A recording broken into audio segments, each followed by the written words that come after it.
د احصایې او معلوماتو ملي ادارې ویلي چې د سولغې میاشتې د صادراتو او وارداتو اړوند ارقام راټول او تحلیل کړي چې له مخې په یاده میاشت کې د هیواد په کچه صادرات ټول ارزښت 1.4 میلیونه ډالرو ته رسیږي.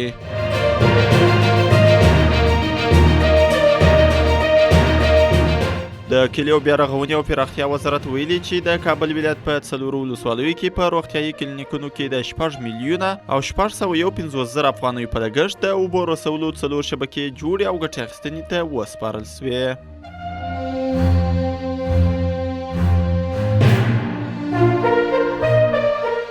د کرنې اوبو لګولو او مالدارۍ سرپرست وزیر لوګر ولایت ته د سفر په ترڅ کې یوې غونډې ته ویلي چې په تېرو 20 کلونو کې د هیواد د کرنې پیاوړتیا او عصري کېدو لپاره هیڅ کار نه دی سوی.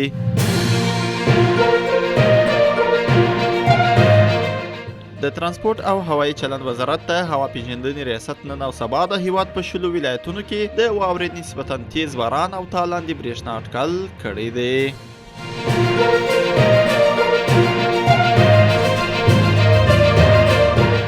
د استرالیایي رسنیو د راپور له مخې د لاټم هوایي شرکت یوې الوتکې د تخنیکي ستونزې د پیښېدو او زورورو جټکو له امله 24 مسافر ټپیان سوي دي. دغه شرکت ویلي چې الوتکې د استرالیا له سیډني څخه د نیوزیلند اکلند ښار ته پر لارې وه چې له سختو تخنیکي ستونزو سره مخ او پر زورورو جټکو یې پیل وکړ.